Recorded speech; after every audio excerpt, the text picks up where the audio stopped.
What should Canadians take from what did and didn't happen at this meeting? We have a special panel convened for you this evening. Derek Burney was Chief of Staff to former Prime Minister, the late Brian Mulroney, and Canadian Ambassador to the U.S. from 1989 to 1993. Frank McKenna served as Canadian Ambassador to the U.S. from 2005 to 2006. And Goldie Hyder rounds us out this evening. He is CEO of the Business Council of Canada. Hi, gentlemen. It's great to see all three of you. I appreciate you making the time for this conversation on a very significant news day. Mr. McKenna, I'll start with you. Are you surprised at all that there isn't anything to announce as far as movement on those sectoral tariffs is concerned? No, I'm not surprised. These are very difficult issues, and there are a lot of complexities. I know that going in, the delegation was hoping that they could make a bit of progress, and I think they did make progress. In fact, I had a note from Dominic this morning saying he was going to put softwood lumber on the pile as well, because he knows that I have quite an interest in that, and we wanted to make progress on that. But just to take a moment, I think in the case of aluminum, Canada's position is extraordinarily strong because we're such a major supplier. But in the case of steel, for example, you could be talking about tariff rate quotas. And if that's the case, it would be a complex negotiation to decide what that quota might be, or the amount of the tariff, or whether Canada would back off of its 25% tariffs.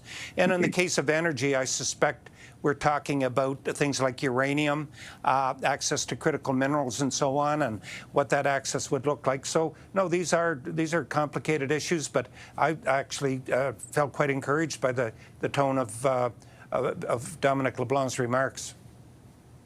Mr. Burney, what was your impression when you take in the tone and the substance of the remarks between the two leaders and then the comments from the minister later?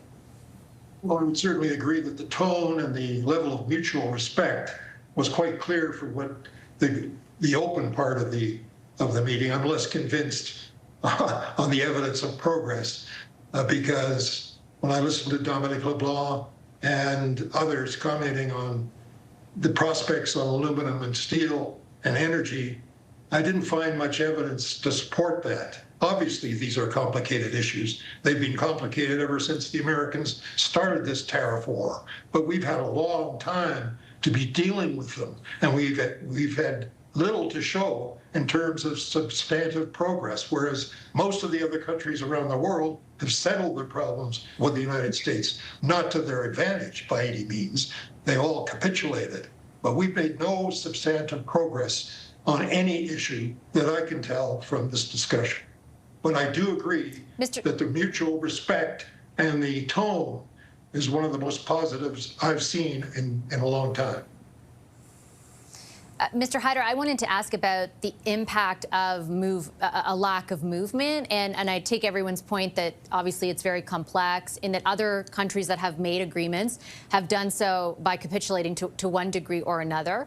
But in the absence of some more certainty, I know that you're very invested in the impact that has had on the economy more largely and the people you represent. What can you tell us about that impact at this point? Well, look, I just spent the last 2 days with over 100 chief executives here in Canada, and the uncertainty is still the dominant theme. And what we're looking for is something to break through that. I agree with both my dear friends, Frank and Derek, that on the one hand, it's positive vibes are really important when you have an audience of one in the United States. We see that any progress that has been that has occurred for other countries has occurred at a leader-to-leader level. And so if something is going to happen, it's going to happen because Prime Minister Carney is in the room with Donald Trump. We need to make sure that that relationship is solid and strong, and that they can have the kind of conversations that they're having, which were open today. The president was right in saying, we do compete with each other. We do have tariffs on each other. We have protectionism on each of our respective borders to some extent. We do have to also collaborate, though, and what businesses are looking for is a recognition that these trade agreements exist for business to be conducted. They're not a political tool. They're there as a framework for business to deploy capital, shareholder capital, with confidence. That is hard to come by when you have an ongoing tariff dispute in the backdrop of a review and renewal of the USMCA, which they also spoke quite a bit about today. We're not feeling comfortable that the road in which we're heading is a short one, and that will give us that predictability that we so desperately seek right now. I thought one of the more interesting things to come out, Mr. McKenna, I'd love your reflections on this, from the comments particularly during the meeting that took place publicly facing between Prime Minister Carney and President Trump, was the way in which the president described the relationship as he sees it between Canada and the U.S. And Mr. Hodder referenced this, right? He used the term natural conflict to describe basically competition that exists in a different way than it does with other countries that he's already been able to strike a deal with because of our proximity and because of the interdependence of our two economies. Like, he actually acknowledged that for the first time that I can remember in public comments that he's made. What do you take from that? Well, I don't happen to agree with it. First of all, I was very happy with his use of the words happy. He said that the Canadians would be very happy after today's meetings. We'll find out in the fullness of time whether that's the case or not. But natural conflict, I question that. You look at autos, for example. It is a very complicated negotiated arrangement between three countries where they all win in terms of autos and parts. And it's fully integrated. We all know the math. Sometimes these parts cross the border 6 or 7 times. Every country wins from this. Remember, we bring something to the table. We have 40 million consumers of autos. Mexico's got 130 or 40 million consumers. So I don't think that that's a natural natural source of tension. I think it actually works. I'd say the same thing with aluminum. We produce aluminum. They consume aluminum. We produce about 75% of the aluminum that goes to the United States. They consume it and turn it into products there. I would say that that is a very sympathetic relationship rather than an adversarial relationship. I think Mr. McKenna, Mr. Bernie's comments are based in fact, but I'm not sure that President Trump would arrive at the same conclusion. I say that because there was another example of when he was, a reporter asked, hey, what do you make of all these Canadians who are not traveling to the U.S. anymore? A decrease of, I think, somewhere in the neighborhood of 23%. And his response was, Americans don't want to buy Canadian-made cars. Like, on every occasion he could, he drilled down on what he sees as justification for pursuing this tariff regime, which is onshoring manufacturing of all sorts back to the United States. How ingrained do you think his position on that is, and what are the implications for us on that? His position hasn't changed. That's the whole point. He doesn't want to see Canadian cars in the United States, even though we've had an agreement on this for, I don't know, more than 50 years. So Trump's view on trade hasn't changed. You saw a vintage performance in the press conference that Americans see every day of the week from Donald Trump. That's the real deal. That's the guy who's in control. And his decision alone will decide the outcome. Everybody knows that. The secretaries are very subordinate to him. They're all serving his agenda. That's the problem we have. I think we've got to take our eyes off the United States for a minute and concentrate on other markets. We have to become more self-reliant. We've neglected Asia. Our prime minister has gone to Europe 6 times now, and I don't see any evidence of progress on trade with Europe.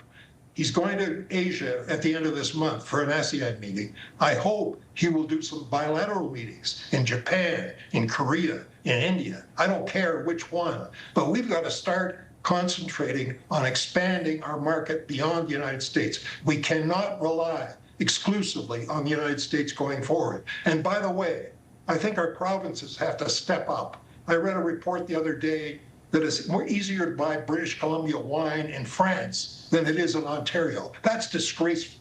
We've talked for years about reducing interprovincial trade barriers. The federal government is in support, but the provinces have to do their job. Instead of jetting off to Beijing to try to carve their own deal with China, why don't they deal with the problem we have at home? We don't have free trade in Canada. Last word to you, Mr. Hyder. Well, look, we should thank the president because he's woken us all up to the things that Derek's just spoken about, the need to diversify. But that's a long-term strategy.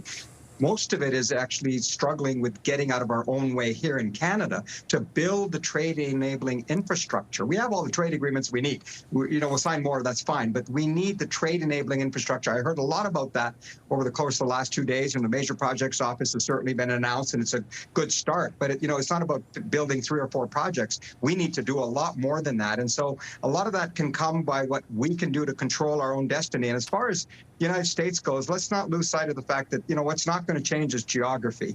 And we are going to be, and they are going to be our #1 customer. We are going to have to build on that foundation, which means putting an emphasis on reviewing and renewing the USMCA is going to be a critical piece of this, even if it is in the backdrop of someone who may violate it. I just don't know how no deal represents an alternative to where we are today. Well, as the president said, could be just Canada, could be include Mexico too. So there'll be a lot for us to talk about on that front as well. Thank you so much to all 3 of you.